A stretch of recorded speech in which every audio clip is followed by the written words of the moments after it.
আপনার সন্তান কি পড়ালেখা ভুলে যাচ্ছে বা যে কোনো জিনিস খুব দ্রুত ভুলে যায়? তবে এই ভিডিওটি শুধু আপনার জন্যই। আজকের এই ভিডিওতে আমরা জানবো এমন কিছু বিজ্ঞানসম্মত উপায় যা আপনার শিশুর ব্রেন পাওয়ার বা মস্তিষ্কের কার্যক্ষমতা দ্রুত বৃদ্ধি করতে সাহায্য করবে এবং তাদের স্মৃতির শক্তি মনোযোগ বহুগুণ বাড়িয়ে তুলবে। বিজ্ঞান বলছে মানুষের মস্তিষ্কের সঠিক বিকাশ ঘটে ছোটবেলা থেকে। তাই এই সময়ে যদি আপনি আপনার সন্তানের সঠিক যত্ন নিতে পারেন তবে তার ভবিষ্যৎ সাফল্যের ভিত্তি রচিত হবে। এখনই তো চলুন জেনে নেওয়া যাক সেই জাদুকরী ও বৈজ্ঞানিক কৌশলগুলো যা আপনার সোনামণিকে করে তুলবে আরও বেশি প্রতিভাবান ও বুদ্ধিদীপ্ত। ভিডিওটি শেষ পর্যন্ত দেখতে থাকুন, কারণ শেষের কৌশলটি আপনার সন্তানের জীবন বদলে দিতে পারে। ১ নম্বর উপায়ে বাচ্চার ব্রেন পাওয়ার বাড়ানোর প্রথম এবং সবচেয়ে গুরুত্বপূর্ণ কৌশলটি হলো সঠিক পুষ্টি ও সুষম খাবার নিশ্চিত করা। আমাদের মস্তিষ্ক কাজ করার জন্য প্রচুর শক্তি খরচ করে, আর ছোটবেলায় মস্তিষ্কের দ্রুত বিকাশ ঘটে। তাই শিশুর খাদ্য তালিকায় ওমেগা-3 ফ্যাটি অ্যাসিড সমৃদ্ধ খাবার যেমন সামুদ্রিক মাছ, বাদাম ও ডিম নিয়মিত রাখা অত্যন্ত জরুরি। এছাড়া সবুজ শাকসবজি এবং রঙিন ফলমূল মস্তিষ্কের কোষগুলোকে সতেজ রাখতে এবং নতুন নিউরন গড়তে সাহায্য করে।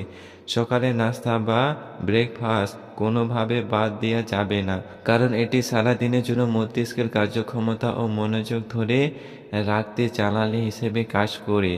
পর্যাপ্ত পরিমাণে জল বা পানি পান করানো মস্তিষ্কের রক্ত সঞ্চালন সচল রাখতে জাদুকরী ভূমিকা পালন করে। তাই আজ থেকে আপনার সন্তানের টিফিন বক্সে ফাস্ট ফুডের বদলে স্বাস্থ্যকর ও পুষ্টিকর খাবার যুক্ত করুন, যাতে তার মেধা ও বুদ্ধি বিকশিত হয় খুব দ্রুত। ২ নম্বর অত্যন্ত কার্যকরী কৌশলটি হলো পর্যাপ্ত ও গভীর ঘুম নিশ্চিত করা। আমরা অনেকেই মনে করি সারাদিন পড়াশোনা করলে বা কড়া নিয়মের মধ্যে রাখলে বুঝি বাচ্চার বুদ্ধি বাড়ে, কিন্তু আধুনিক বিজ্ঞান বলছে মস্তিষ্কের সঠিক বিকাশের জন্য ঘুম ততটা জরুরি যতটা জরুরি খাবার ও পড়াশোনা। ছোট বাচ্চারা যখন গভীর ঘুমে আচ্ছন্ন থাকে তখন তাদের মস্তিষ্ক সারাদিনের সমস্ত অভিজ্ঞতা, শেখাপড়া ও তথ্যগুলিকে সাজিয়ে গুছিয়ে দীর্ঘস্থায়ী স্মৃতিতে সংরক্ষণ করে, অর্থাৎ ব্রেন নিজেকে রিফ্রেশ এবং মেরামত করে।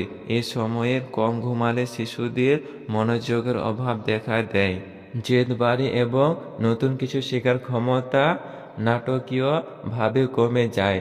তাই আপনার সন্তান বয়স অনুযায়ী প্রতিদিন একটি নির্দিষ্ট ঘুমের রুটিন তৈরি করুন এবং নিশ্চিত করুন সে যেন রাতে অন্তত ৮ থেকে ১০ ঘন্টা শান্তিপূর্ণ ও গভীর ঘুম পায়, কারণ সঠিক ঘুমই হলো আপনার সন্তানের সাফ ব্রেন ও উজ্জ্বল ভবিষ্যতের আসল চাবিকাঠি। ৩ নম্বর সবচেয়ে চরমপ্রদ কৌশলটি হলো পর্যাপ্ত শারীরিক ও মানসিক খেলাধুলা বা অ্যাক্টিভিটি নিশ্চিত করা। অনেক অভিভাবকই সারাদিন শিশুকে বইয়ের পাতার মধ্যে বন্দি করে রাখতে চান, কিন্তু বিজ্ঞান বারবার প্রমাণ করেছে যে শুধু পড়াশোনা নয়, বরং খেলাধুলা এবং নতুন কিছু শেখার আগ্রহ শিশুর মস্তিষ্কে আরও বেশি ধারালো ও কার্যক্ষম করে তোলে। যখন একটি বাচ্চা দৌড়ঝাঁপ করে, সাইকেল চালায় বা কোনো ক্রিয়েটিভ গেম খেলে তখন তার মস্তিষ্কের বিভিন্ন অংশের মধ্যে নতুন নিউরাল কানেকশন তৈরি হয়, যা তার প্রবলেম সলভিং ক্ষমতা ও বুদ্ধিমত্তা বহুগুণ বাড়িয়ে দেয়। এছাড়া গান বাজনা, ছবি আঁকা বা নতুন কোনো ভাষা শেখার মতো শখগুলো মস্তিষ্কের কগনিটিভ স্কিল বা চিন্তন দক্ষতাকে দারুণভাবে উন্নত করে। তাই আপনার সন্তানকে কেবল ঘরের কোণে আঁকে না রেখে তাকে মুক্ত পরিবেশে খেলতে দিন এবং তার পছন্দের কোনো সৃজনশীল কাজের সাথে যুক্ত করুন, যাতে তার ব্রেন পাওয়ার বৃদ্ধি পায় খুব দ্রুত। ৪ নম্বর অত্যন্ত গুরুত্বপূর্ণ কৌশলটি হলো ইতিবাচক মানসিক পরিবেশ এবং সঠিক প্রশংসা করার অভ্যেস গড়ে তোলা। শিশু যখন কোনো ভুল করে তখন তাকে বকাঝকা বা অপমান না করে এবং ধৈর্য ধরে বুঝিয়ে বলা মস্তিষ্কের বিকাশের জন্য অত্যন্ত জরুরি। আধুনিক বিজ্ঞান বলছে অতিরিক্ত ধমক বা মানসিক চাপ শিশুর মস্তিষ্কের যে অংশটি স্মৃতি শক্তি ও শিক্ষার সাথে জড়িত, অর্থাৎ হিপোক্যাম্পাস তার বৃদ্ধিতে বাধা সৃষ্টি করে। এর ফলে শিশুর আত্মবিশ্বাস কমে যায় এবং ব্রেনের কার্যক্ষমতাও হ্রাস পায়। তার সন্তানের ছোট ছোট প্রচেষ্টাকে সাধুবাদ জানান, তার উপর অতিরিক্ত পড়াশোনার চাপ না দিয়ে তাকে ভালোবাসুন এবং তার সাথে বেশি বেশি সময় কাটান, যাতে সে মানসিকভাবে শান্ত ও আনন্দিত থাকে। কারণ একটি সুখী ও চাপমুক্ত শিশু মস্তিষ্কে সবচেয়ে দ্রুত নতুন তথ্য গ্রহণ করতে পারে এবং তার সুপ্ত প্রতিভাকে পুরোপুরি বিকাশ করতে পারে। ভিডিওটি যদি সত্যি আপনার উপকারে আসে অবশ্যই একটি লাইক করবেন, কারণ আপনাদের একটা লাইক আমাদেরকে নেক্সট ভিডিও বানানোর জন্য উৎসাহ করে।